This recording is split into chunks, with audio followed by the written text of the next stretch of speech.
Hello, everybody. On today's episode, I have on a guest who has been studying alchemy, the Susquehanna River, and all things esoteric for several years.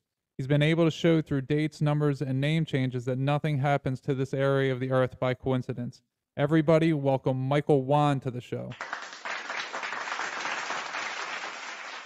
I don't think I've ever heard the applause before. That's a really nice way to enter. Todd, thank you for having me. Thank you for coming on. I'm excited to talk about the river.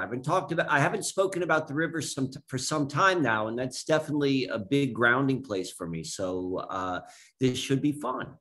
Yeah, for sure. And your website is susquehannaalchemy.com. So, I mean, I'm sure the river is a big part of how you've gotten into what you've gotten into. Well, it certainly changed the course which I was on. I think maybe that might be a nice way of stating it. I mean, you indicated in the introduction, you said I've been studying stuff for several years, and I've been studying stuff for like several decades. Oh. But I was studying it like out of interest. I was always interested in.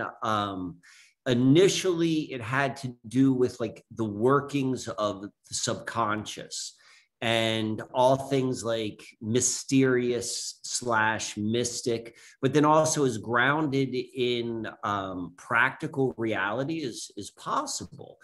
And then probably a couple of years after the events of 9/11, I became interested / aware of alternative history, and went down that path as well. And it kind of like then blended in. I was doing all sorts of research and just my own personal interest related to alternative history, hidden history, conspiracy, coupled with like magic, esotericism, psychology, all that sort of stuff.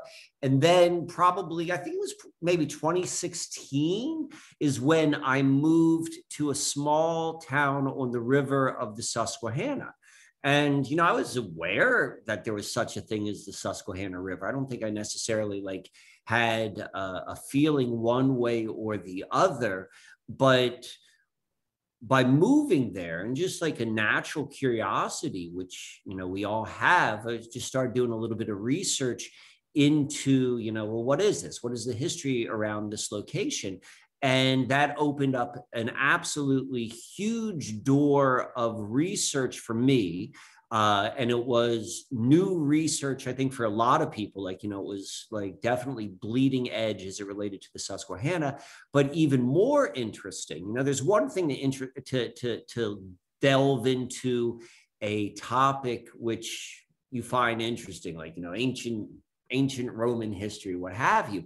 But when you when the topic of research then loops back into your own life, like literally what I was experiencing and where I was, and I discovered like, I'm as much of a part of it is I'm reading about in the history as it is happening, unfolding in the now.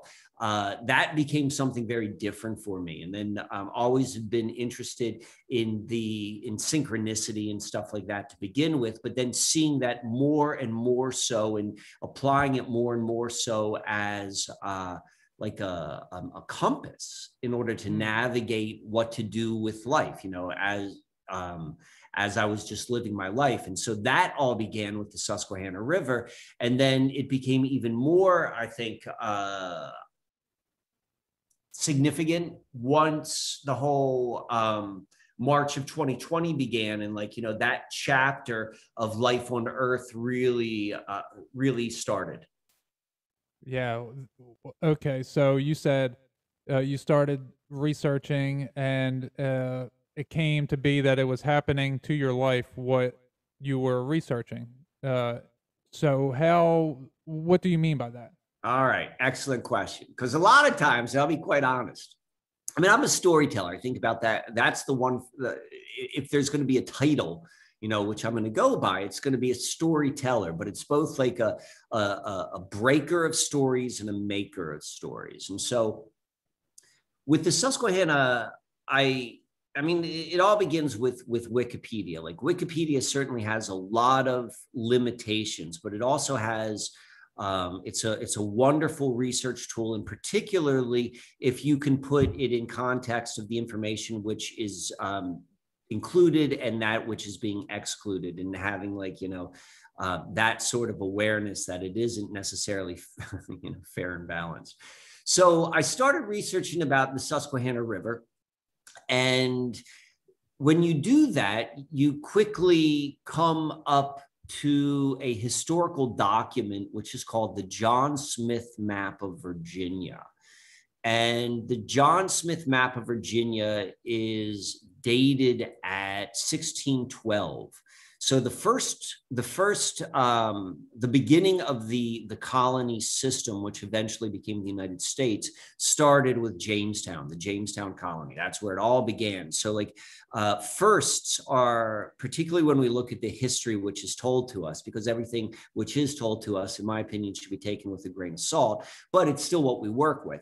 So whenever you see a first, it's always significant. I made that indication of March of 2020. That was like a first. That was the beginning of where we are. So Jamestown is really, really significant. And John Smith was the leader of Jamestown. And, so again, we're looking at this as symbols. I'm totally open to the idea of John Smith not even being John Smith and that just being a placeholder name, but that's another conversation all said. Nonetheless, there was this map of which shows the Chesapeake Bay and what we think of now of Virginia and Maryland and parts of New York State and Pennsylvania. And I was looking at it, and as I indicated before, that I had been studying stuff for a long time, like all the Manly P. Hall stuff and like esotericism and all of that. And so I had a point of reference when I was looking at this map. And the long of the short of it is looking at this map and then like making reference to known codes or steganography, which has been used in the past, particularly in that 1600s time period. It was very evident that, one, that this map is going to be significant because of the people who were behind Jamestown, the people who put the money up behind Jamestown. Those guys were all code makers and Rosicrucians and so forth.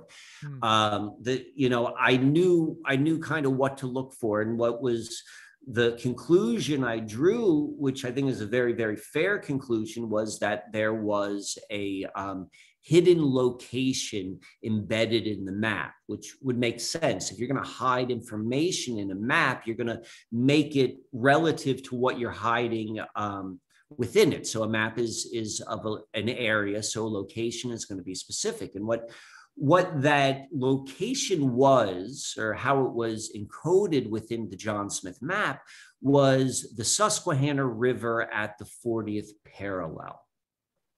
And at that time, I understood that there was like longitude and latitude and parallels, but I never really thought much of it. It did not necessarily have any.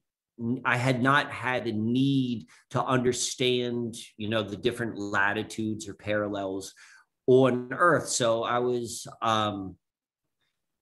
very surprised when I was like, okay, well, where is the Susquehanna River at the 40th parallel? And that was literally where I was living. And so that's what I mean by I found myself in the middle of this. I went around this, I started by just looking at the river in general. I went down, I found this map, and then encoded within it is not only a location, but it happens to be the location in which I was residing, which literally I just moved to 1 month before. And the whole Susquehanna mystery is the general term which I refer to, and we could talk to. It's so broad, we could talk about it for hours. But when you go and you look at that exact location in material reality, 40 degrees, 0 minutes, 0 seconds, this imaginary line on the Susquehanna River, so that being a cross point of it, there is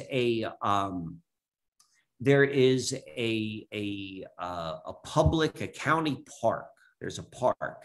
And on that park, if you were to look at it from Google, if you're going to look at it from a bird's eye perspective, from a satellite perspective, you can see that the embedded into the layout of the park. And all it is it's a scenic vista. It's a point, and you have a 360-degree views of the horizon all around it. So it's a really spectacular place.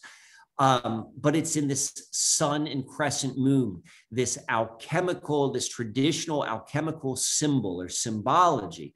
So then we got hit number two that are like, okay, so like on this map, it has a location. And keep in mind that the Susquehanna River and the Chesapeake Bay are the same body of water. They just have two different names where the expression of what they are different. In one place, it's a river, and in another place, it's an estuary, which is the bay, but it's the same thing. The bay is made on top of the old channels of the river.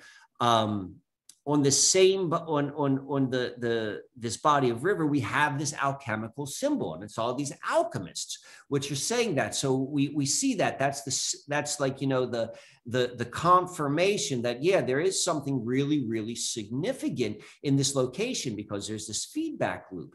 Then I did a little bit more research into the history of the establishment of this park. I'm like, all right, well, when did this open up? What was this beforehand? And what was the name of that park? High Point Scenic Vista. High Point Scenic Vista. High Point is one word when you pull it up. High Point Scenic Vista opened up to the public on the weekend of May 11th. I think the 11th is a Friday, and it was like there was a whole weekend. The weekend of May the 11th, 2007. And on that exact same weekend in Jamestown, so Jamestown is the colony which John Smith was the leader of, which was the first colony, which would become the British Empire and the United States. And quite arguably, they are one and the same. Where it began, it was exactly the 400th anniversary of the establishment of Jamestown, and hence the United States and the British Empire. And on that same weekend in which High Point opened up, and High Point is in the location of this map, we have a major, they called it America's 400th anniversary weekend. We had Queen Elizabeth II, who came to it. Queen Elizabeth I is which the whole colonization scheme began with. The Bushes were there, all sorts of like, you know, big wig elite dignitaries. The same people are down there having this very, very public exoteric ceremony ritual, whereas in the hidden location is an opening of a park which has the symbology which is really significant within the secret societies which all of these outer dignitaries are members of. And I'm going to give you like a couple other asterisk points to this, and then I'll give you an opportunity to comment and ask questions.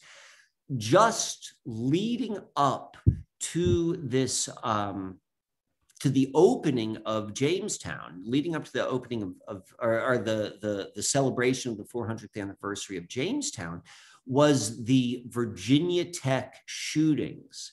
And so this is 2007. You know, we have been collectively on a slow drip, which has desensitized us of like major story after major story. So all of it is blended in our collective minds of like, oh yeah, I kind of remember that one. But like at the time, it was a really big deal. In 2007, when if you remember, when the Virginia Tech shooting happened, it was a huge friggin' deal. It was a huge deal. And so right before, and this is what I think is really, really telling, is right before the arrival of Queen Elizabeth at Jamestown, she was doing a 1-month tour of the United States. culminating on the 400th anniversary of Jamestown. That was the purpose of her tour. She stopped by at the Virginia State Capitol. That was always like part of the that was always part of the the procession of what she was going to do. And remember, Virginia is named after the Virgin Queen, Queen Elizabeth I. She's Queen Elizabeth II. We can see these bookends that are in place. So she's there, and this was right after the Virginia Tech shootings. If I recall correctly, the Virginia Tech shootings was on, like, you know, the ominous April 19th date, which all of those events seemingly happen upon.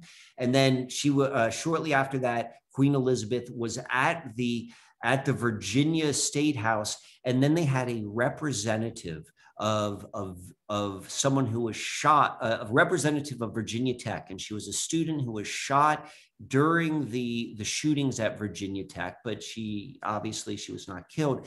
And she presented the Queen a bracelet of 32 jewels.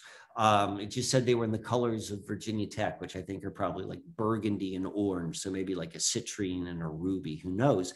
But when you think about what was happening, like typically how human beings interact when someone has gone through a tragedy or has experienced a death, you know, if you go to the wake, you bring them flowers, you bring them food, you bring them something because you are recognizing their mourning. And we see this student who is a representative of the school is giving the Queen her jewels. And so, you know, you mentioned in the beginning about the Georgia Guidestones, and I think all of this, you know, is all tied in. But that is kind of like, you know, the beginning of a way to think about this 400 year, and that's what the celebration was. 400 is completion within a Kabbalistic perspective, 400 breaths, 400 days, 400 years. And they were marking, this was a conclusion of this 400-year magical ritual, which took place upon the Susquehanna River, which happens to be the, you know, I say this with quotation marks because you can't know this for certain, but it's definitely like, you know, when they give you these lists, it is quite possibly the oldest river on the earth right now. And so that is kind of like, in the nutshell, how we can frame up this Susquehanna mystery and what's going on in the Susquehanna River. Wow. So this was not only 400 years, but on 40, you said 40 degrees. On the 40th parallel. Exactly. Yeah, exactly. Yeah. So that's how long it's obviously been set up, probably longer than the 400 years. If it's the oldest river, then they found that a long time ago. It's probably a continuation from a previous civilization, the alchemical process. They probably just continued it on in order to, you know, run rampant over this realm. That is, I mean, the general way in which the way I look at things, that is kind of where I sit and see things. Now, what exactly that is specifically, that's kind of the mystery where we are right now. And there's a whole bunch, there's so many things. We could go on for a very long time talking about all of both like the synchromistic and then just the historical weirdness which has happened upon the Susquehanna River. And I do another show, a regular show with, I don't know if you know who Ross Ben is, but Ross Ben does a lot of work. I mean, if you're from Philadelphia, you're probably very aware of his work, but his work is all about the Great Philadelphia Experiment and Philadelphia Mystery. And our work is immensely, it dovetails very, very nicely. And we see it as one like continuous sort of process. And when you listen to a lot of like Roz's work, and particularly looking at what North America was prior to what the history which we're given, you know, no one I think is buying into the 1492 discovery by Columbus anymore. But there's a whole lot more than just the fact that the Vikings discovered it a couple hundred years earlier. I'm in agreement with you that the location of the Susquehanna River was always known. My research has led to the conclusion that John Dee knew exactly what he was looking for, and he trained the navigators and the esotericists who accompanied, who went down to Roanoke Island some 20 years before they returned to go and establish Jamestown. So yeah, definitely. I think this was all known. Maybe they might not have known exactly what they were looking for, but one of the things which is a clue, accompanied with the map, was a book, and the book was called The General History of Virginia. I think that's what it's called, and it's attributed to John Smith. It's my take that was all done by Francis Bacon, and that's a really, really easy conclusion to reach. But what they say in that is as John Smith was exploring the Chesapeake, and he went up the Chesapeake, and at the headwaters of the Chesapeake is where the Susquehanna River is, and there they meet the Susquehannocks, and there were like 70 of them, and he calls them giants, and this is, fits into the whole sort of North American giant motif, which that narrative is really well established. And what John Smith says in the book is that these are the most extraordinary human beings that he's ever met, and just everything from the way they look and the way they talk and the way they carry themselves. And he's just going on and on and on about how great they are. And he doesn't do this to anyone else. Any of the many, many other people who he met or came across throughout his travels and that are chronicled in that book, like there's no sort of he's not kowtowing to these great Susquehannocks. And so to me, that is, he knew who he was looking for. He was looking, and they were actually, the Susquehannocks were living on High Point Scenic Vista. That is the reason why it came to exist from like mundane realities, because it was the where the Susquehannocks lived, and they wanted to build houses there, but they're not going to do that on burial lands of native peoples. So it became a park. But it's all these Susquehannocks. My sense is the Susquehannocks were kind of who they were looking for, and a lot of the lore of the Susquehannocks, who were stricken from the narrative, the historical narrative. They said that they were completely no longer existed as of like the early 1700s. These Susquehannocks were with all of the other peoples that lived in the area of central Pennsylvania, that being going up to New York to the Iroquois Nation, going out to where we now think Philadelphia, or where the Lenape were. Like the Susquehannocks were terrors. Whether or not that's true or not, I don't know, because all of that history is questionable, but they were supposedly the most dominant and most warlike of all of the people there. Wow, what you were just talking about tied so much together for me in terms of I get a lot of psychic information given to me telepathically from source, is what my guess is. I don't have any names of, some people talk to certain beings. I don't have that. But it's more of a general sense of what's happening. And I've gotten that the Gulf of Mexico is actually where Atlantis was.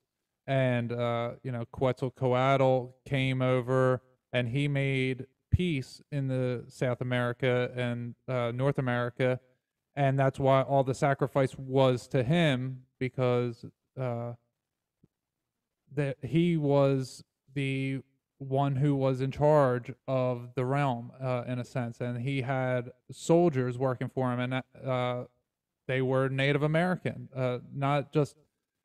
They weren't the Native Americans that we know, but they were what we might know as Tartarians, in that they were giants. And so I don't want to get too sidetracked with all that, but what you're saying there, at the Susquehanna River going to Philadelphia, and you and Ross Ben meeting up, and Philadelphia is a gateway to hell.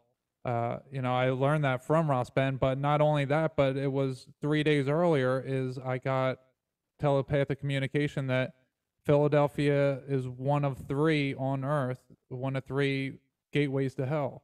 It was Philadelphia, Mount Shasta, and somewhere over maybe where CERN is, were the three gateways.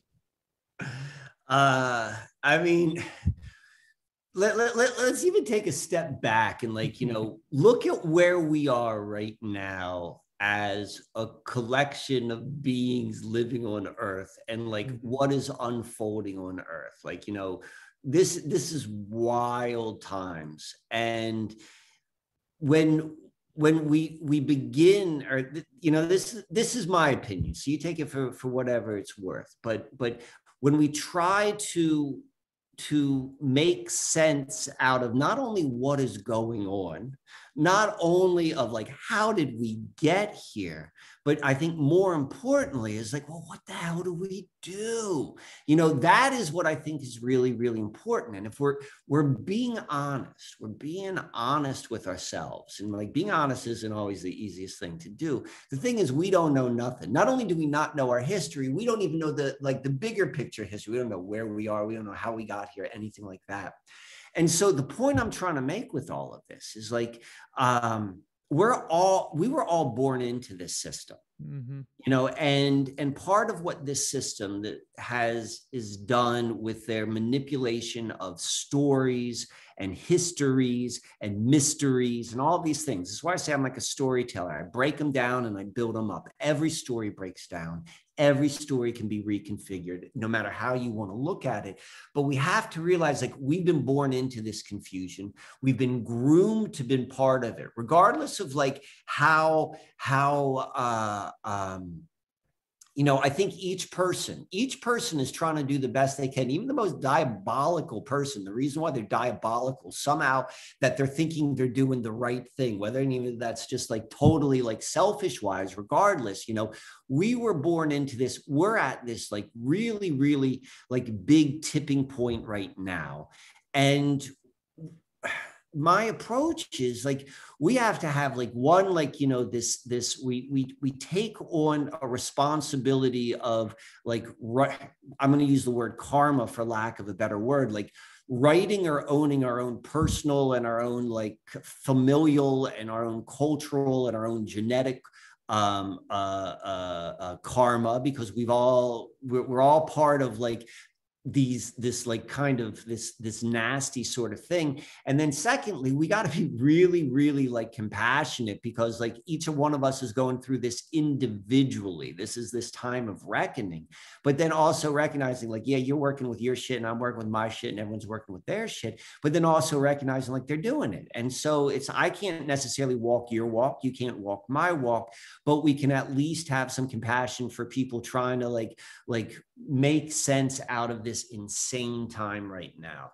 And that's one of the reasons you sent me that note saying hey, do you want to talk? Can you come on my show? Because I'm going to go and I'm taking a trip on the Susquehanna to the Chesapeake Bay, and I'd like to talk about it. And that's what I think, what is probably the most true we can do right now, getting out of cultures and stories and this and that, because it's all convoluted, and just going back to the one commonality that we can share for certain is the one thing we got is this earth beneath the feet, whatever the hell the earth may be. This is what supports us all in all of these different ways. And going back to that is honestly as we can, with the best information and intent as we possibly can, be doing it.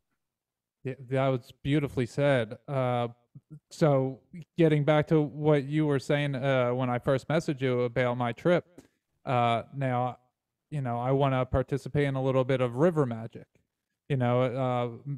Water is the conductor of energy in a big way, and so that's why these different bodies of water are used by people doing these things. And you said Susquehanna is possibly the oldest river. So how old, do you know how old it is? Or so again, I question everything. So I'm going to say this, this is the information they give us. So there are 4 rivers, I think, that are estimated to be more than 250 million years old. Who knows how old anything is, right?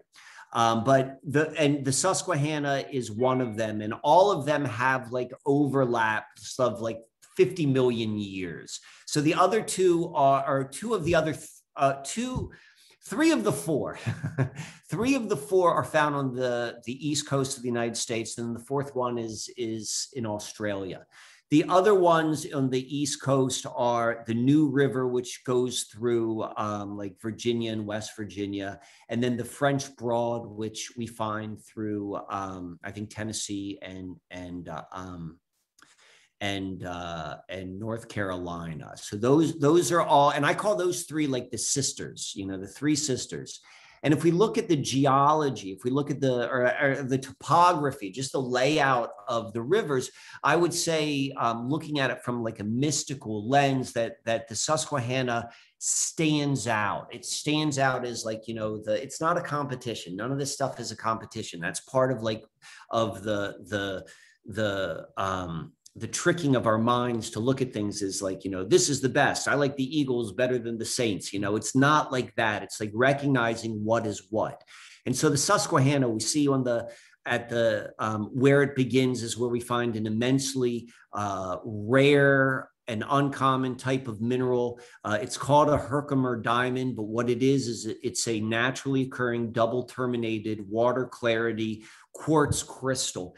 And they're spectacular. They're not found anywhere else on Earth. And it doesn't matter what culture you're in. If you were to go and stumble across them, and they used to be found everywhere, like in all the creeks and streams, you'd be like, okay, I know this is significant because it is strikingly beautiful. That is at the headwaters of the Susquehanna. We know now the largest deposit of anthracite, which is the purest form of coal. 98% of all anthracite on Earth is found in Scranton, Pennsylvania, like right on the Susquehanna. We've got all of these geological markers of these large deposits of minerals, whatever they actually are. They do, you know, I don't try to limit things with these definitions. I just include them all. All I know is when I see something that's very, very unique, and everything can be unique, by understanding its qualities of what makes it unique, we get an indication of maybe its true significance. And so we've got those markers on the Susquehanna. Then we go and we look right where the Susquehanna is the Chesapeake Bay, you know, where the Chesapeake Bay empties into the Atlantic Ocean. That's the birthplace of globalism. That's where the British Empire and the United States were founded. Where the Susquehanna River transitions into the bay, that's Havre de Grace, Maryland. That's where we find Aberdeen Proving Grounds. That's the first computer. It's called ENIAC, just like a Nokian, like John Dee's. Like Enoch? Exactly. We find that there. We find the first. At Aberdeen, Maryland? Aberdeen Proving Grounds. Go look at Aberdeen ENIAC. It's spelled ENIAC. And that is the first computer, the first General Electric when I say General Electric, I don't mean the company. I mean General, Electric, programmable computer. If you go further up where the primary confluence of the North Branch and the West Branch are, and there's a third branch, which is known as the Lower Susquehanna, that is the first place on Earth where there was an electrical power plant which distributed the three-wire form of electricity, positive, negative, and neutral. It was all part of Edison's illuminating company. That's what it was called. It's like this is all Kabbalistic magic. What we think of electricity is an inversion of natural electricity. The way it is formed by creating these false fields to extract the electrons from the Earth is no different than how we extract the rare minerals to make our computers. It's all the same modus operandi. To me, there are two things which I think are significant. So I'll take a step back. Rivers to me there's much more to what the river is than what we think it is. It's more than water. Water is definitely part of it, but it also includes current.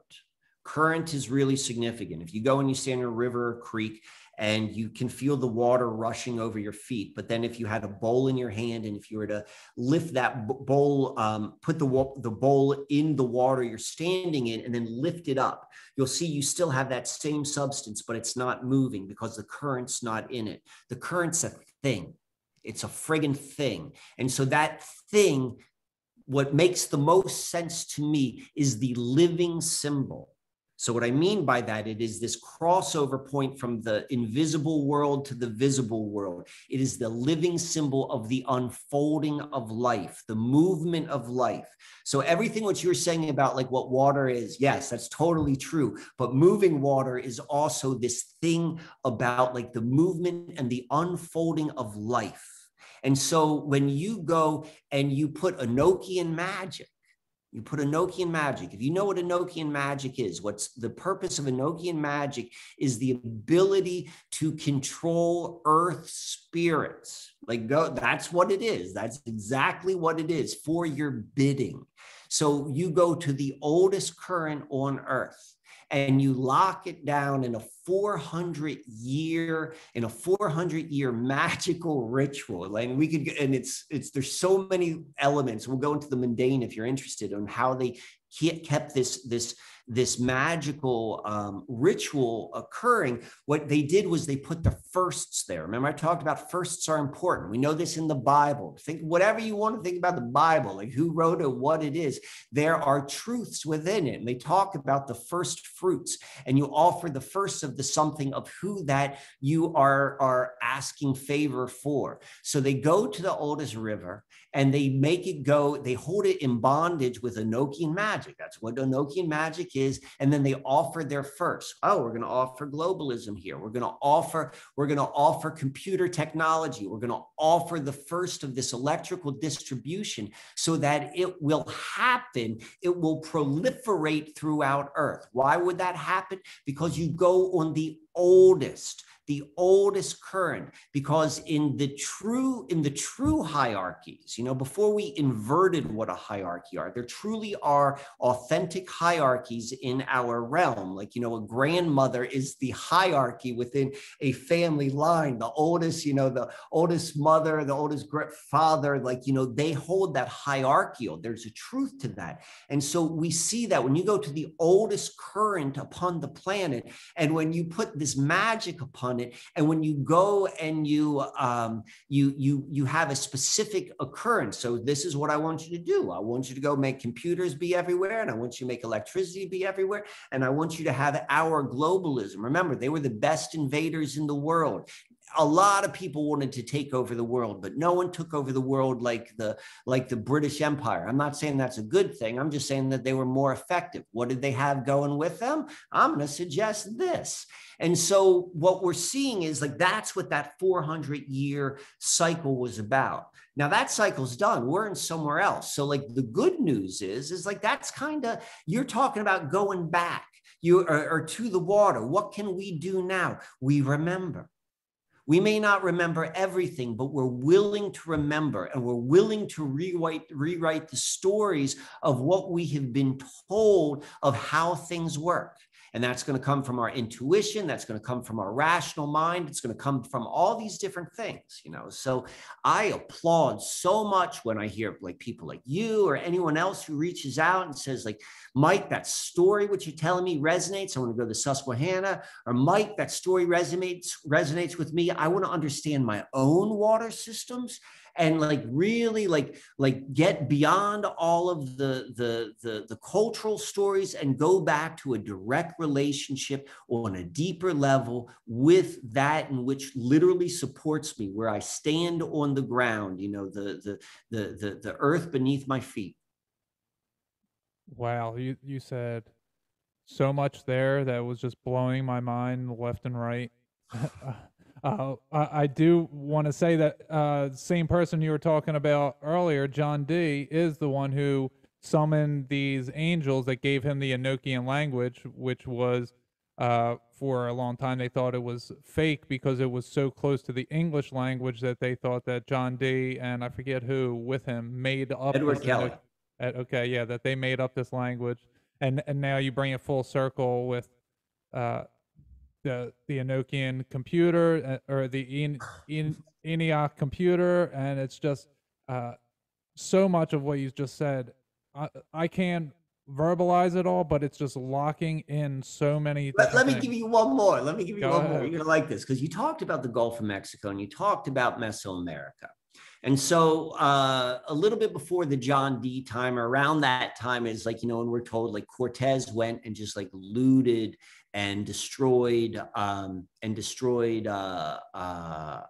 I think it was Tula. I think that was the city. It may not be, but one of the great cities. What was said was like Cortez and all of his troops were allowed into the inner parts of the city by the, I forget who the leader was, and then they went and they wreaked havoc. It was almost seemingly like they were allowed to do that. And you could even say, again, that's a story which we're told, and you could even say the same thing happened within North America. But the point I want to make is, if you're familiar with the John D story and the Edward Kelly story, John D was not able to scry. He did not have the capability of scrying. And what scrying means is to be able to look into something, a crystal ball or something, and being able to see things. And so Edward Kelly was able to do so. And in order to do so, you need to have like a certain type of mind, which we would call currently, or in contemporary language, like a really imaginative mind.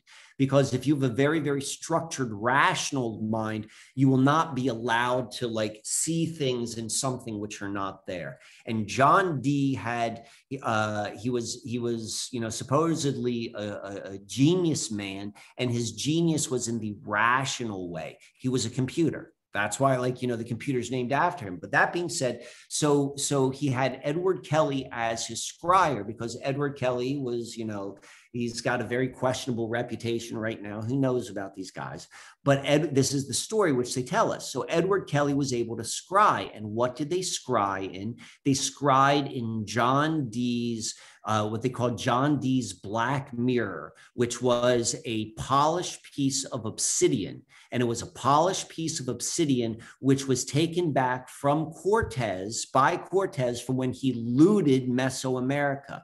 So we can assume, that this polished piece of obsidian was used for scrying purposes within the priesthood, the priest class within Mesoamerica, and then given straight to like the hands of John D. Like, it's all full circle, going back to the Mesoamerica area as well. Wow. Wow. I'm in the middle of watching this 5 hour thing on YouTube. I just saw it yesterday.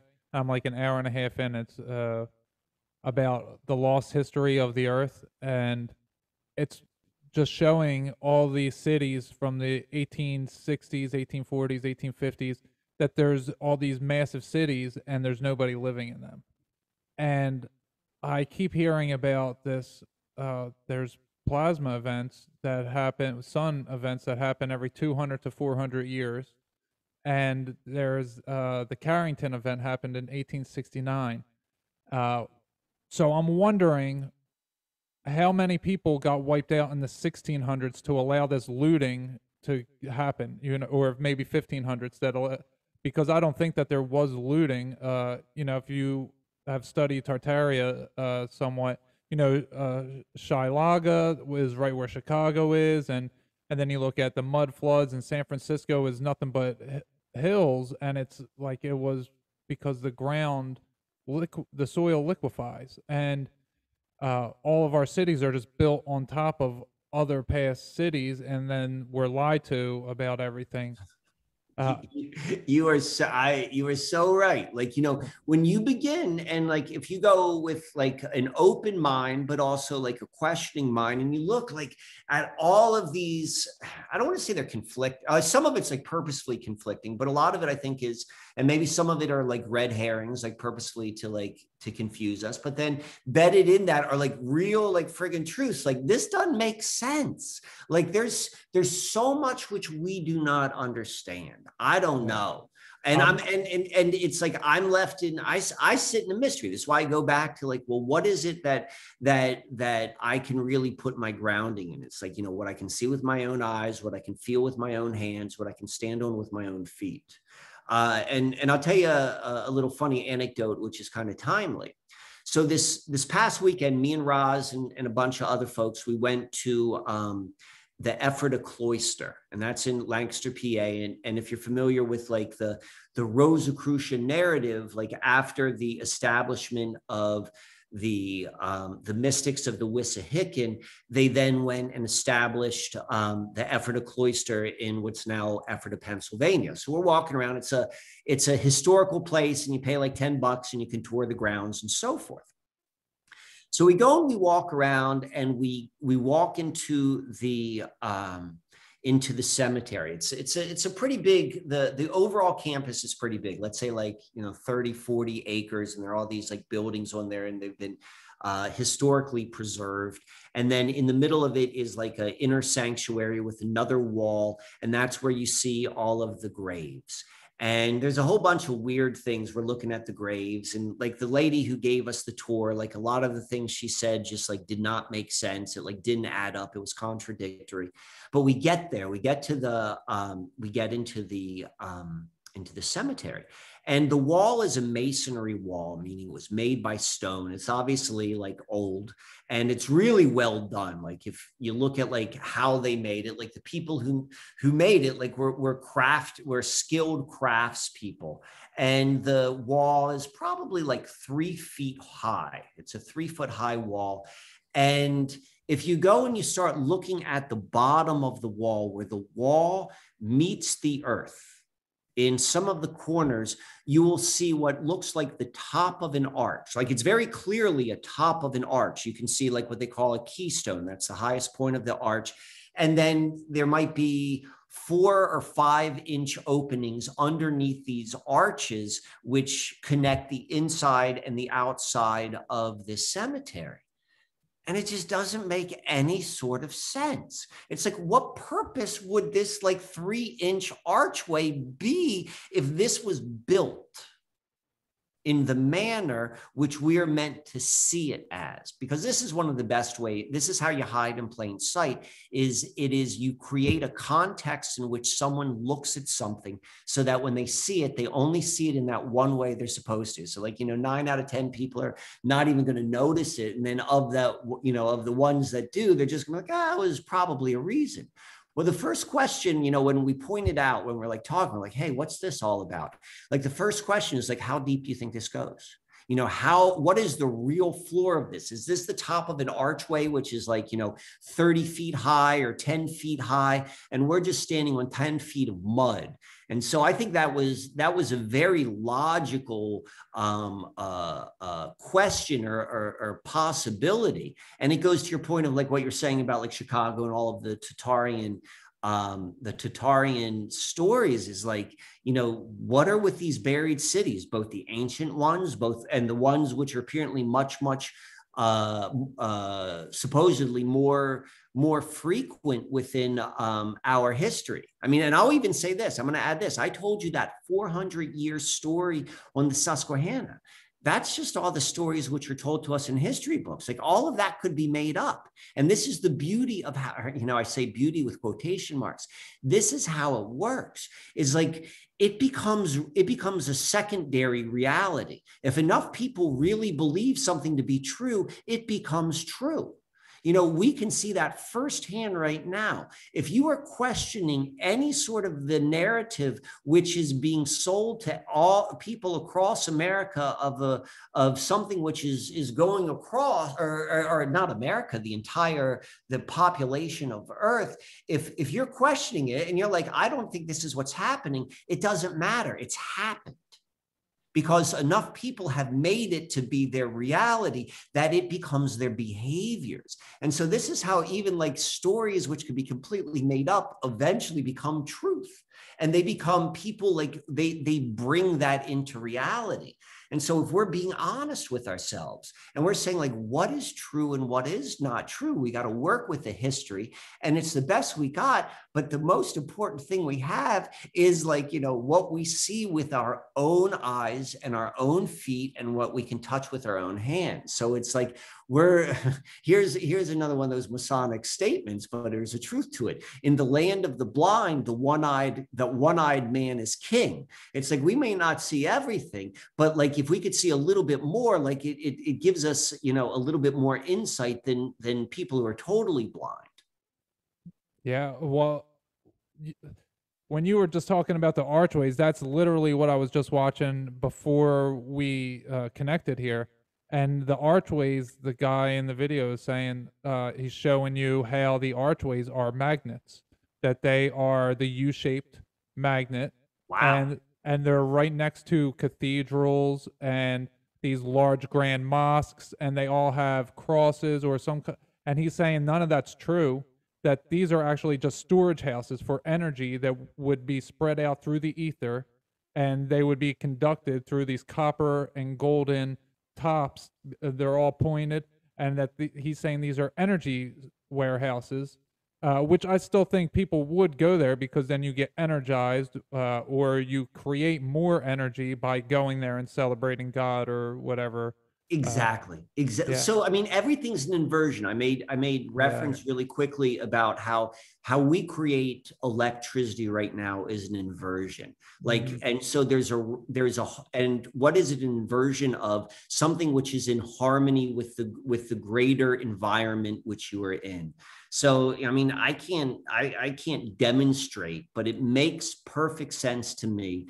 Like, yes, we lived in living architecture, which was when you are in beautiful architecture, like you as a human being, like we feel invigorated when we're inspired. Like that's one of the things, like what communism architecture was about, to absolutely like demotivate the people who live in them. Like you look at like government housing, like there's nothing more depressing than those buildings, like regardless if no one was in there and there was no like impoverished people which they put in there, but just the buildings themselves, like they would drain you because there's no life. The they're flip so side is ugly. true. So like, yes, like the true architecture is like built on these harmonics of being able to like pull out from the scalar waves and distribute throughout like where people live in these in housing which lasts forever. This idea that you got to pay to live somewhere, like that's ridiculous.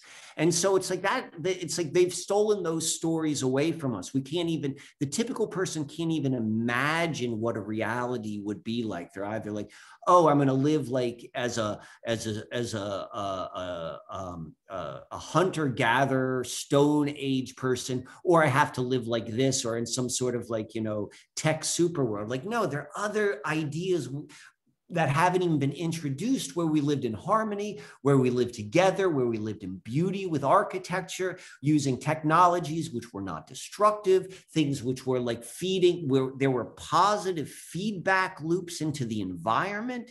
So this cloister, which I'm talking about, is located right on the Cocalco Creek, which then empties out into the Conestoga River, and the Conestoga River then empties out into the Susquehanna, right where the largest concentration of petroglyphs are found anywhere east of the Mississippi. Like this area was all known by waterway to be very, very significant. The reason, in my opinion, that this is where that cloister was built is because it was known, whether historically or like who built what. Like this was an area which was known to be to be of powerful energy, which was life affirmative.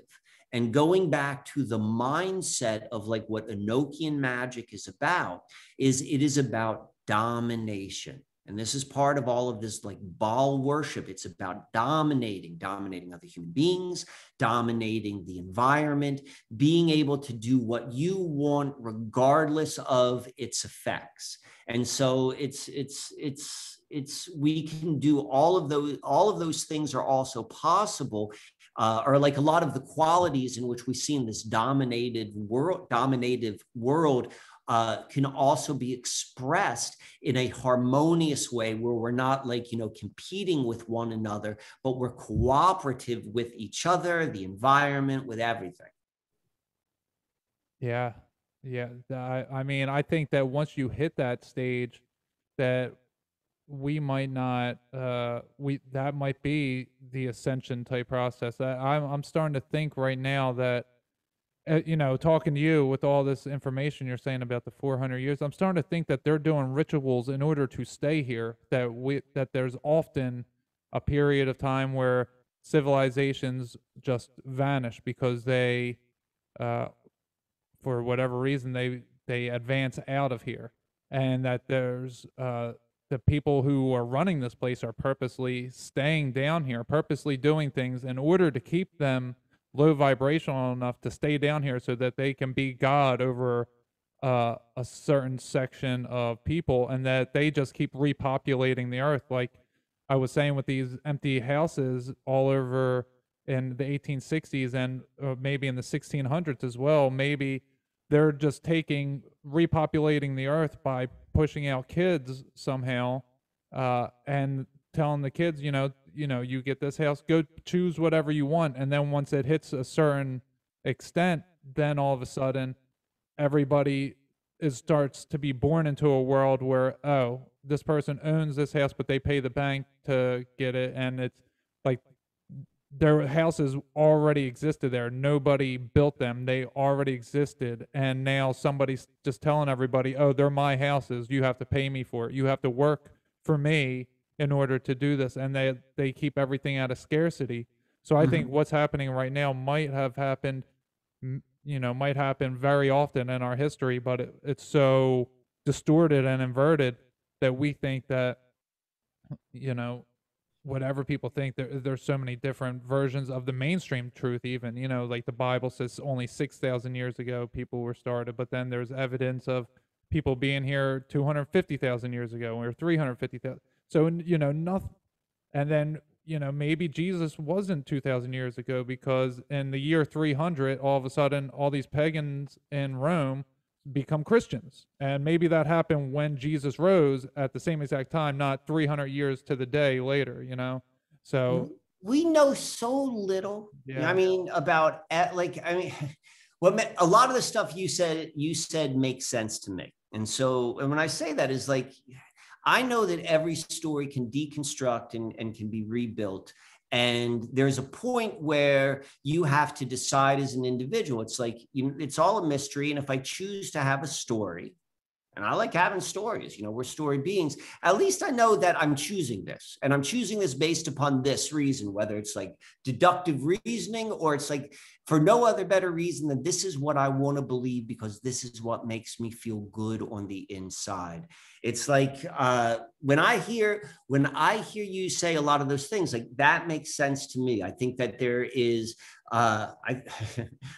multiple, depending upon the frequency of existence, like, multiple things are happening in the same place and they're invisible to one another. We know that to be true from just looking at how a radio works. So if it could work on a radio, it will make sense that it works other places. And you're absolutely right. Like, I think that there are beings that are benefiting from like us being here. Now, whether this is like, we're here to free ourselves, whether we're here for school, whether we're trapped here, I don't know. But all I know is like we're beginning right now in greater numbers that at least within my lifetime, like more and more people are questioning. When you talk about like Carrington events or like anything within the sun, like that seems to be like, maybe this is one of those times where, whether this is like genetic or magnetic pole reversals, like I don't know, but there seems to be like this an awakening of awareness. There seems to be a responsibility of becoming an active participant in this experience, and when that happens, it changes. As the observer changes the experiment or the outcome of the experiment, and that's at least the story I'm choosing to tell myself. Yeah, and I think that the experiment might be coming to an end completely, and these people won't be able to stay here any longer. That this is biblical, and God is eliminating that. That's very much the way which Raz understands it, and the way he explains what he knows is what has happened here is a game of timeline manipulation done at the highest levels of loophole coherence with universal laws. Like people who understand, or beings who understand exactly how it works, and they're using loopholes to make it to continue its existence. And we Yeah. live, you know, if you look at our like legal system, our tax systems, it's all built upon loopholes. This is a loophole world, or at least a loophole mindset. So it would make sense if they're the ones who created these systems, that they would bring in their own modus operandi, which they apply to the greater story, which is like, you know, loophole. Yeah, yeah, that's perfectly said. I got two more quick questions for you. One, is there any place specifically on the river or on the Susquehanna River or maybe at the Chesapeake Bay that I might want to visit along my trip? Yes. All right, all right, all right, all right. So, when are you leaving on your trip? I am leaving Friday. You're leaving Friday. What day is today? Monday, and you're Yeah, in Georgia. yeah. Because I'm thinking maybe I could get something out to you in the mail beforehand. Because I got like a guidebook which goes through all the different places on where you want to go. But I don't know if you're going to get that in hand soon enough. So what I would recommend is you definitely want to go to High Point, see what feels right. You know, you indicated that there's something you want to give to the earth. Maybe that's not the place. That's kind of out in the open. You may want to go just in the immediate area of High Point. There's a lot of places. This is all 40th parallel Susquehanna River. On a map, look for Columbia, Pennsylvania. Chickies Rock, you know, that may be a place which you want to go. You definitely want to go there and take that trail. And I would suggest that, you know, wait till you go and you find the place that makes sense and like have some awareness. I've got I don't think I have them online anymore. So unfortunately, I was going to say, go look at the Secret of the Susquehanna Part 1 and 2, because I go through those places very much in detail. But those would be the key places. Havre Grace, Maryland. There's Susquehanna State Park, which is just north of that. Like, go up to Havre Grace and like drive up some of the back roads along the river and see what calls out. There are tons and tons of nature preserves. Pull over and allow that inner compass to take you to the right place. Undoubtedly, you're going to have a fantastic experience. All right, I look forward to that. Thank you so much for that. And the last thing I want to end on here is every time I bring somebody on, my shows are usually about how we've healed ourselves and gotten to where we are.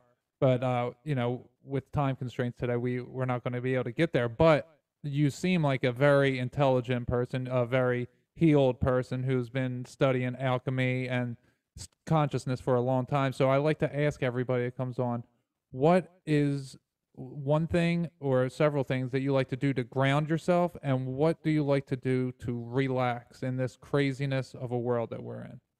I mean, it's the basics. Like things I think are easier, are much easier than we give credit to. Like literally, like making certain that I have my bare feet on the earth for a little bit each day. I really like trees, and I hold. I know a lot of people who like communicate with trees and stuff like that. That's not my hot button. But I know I'm doing something. So I kind of hold, I hold the attitude of uncertainty. And so I will say that I know that I'm on earth, you know, I know this is a tree, and I know that how a tree has been defined to me, but I know that there's much more to it. And I'll use a lot of like what we're told through just like regular science and like, you know, then apply that from like a more mystical perspective. So all that being said, like I look at trees really, really significantly. But how I look at them is like, I really like to focus on their friggin' beauty. Like literally like shapes of branches, textures on the trunk, like leaves, stuff like that. And the reason, and that works for me, you know, I think what I'm trying to illustrate is I know what speaks to me. I have an appreciation for aesthetics, proportions, things that look beautiful. And so I go by that. Those are my dominant lower senses. and I allow that to be my connection into the earth. Like, obviously we got the heavens above us, but the earth is what we're meant to really connect with. Why? Because we're friggin' on it. We can touch it. And so it's like being able to be both in connection with the earth in the most literal way on a regular basis, and then having it speak to you in a way which makes you feel good. That should be your unique compass point. Like, my lady Jenny, she's got an ear that I don't have. She can hear a musical note and she'll be able to tell what that note is. I do not have that degree of discernment with my ear. When she's out in nature, she hears things that I do not.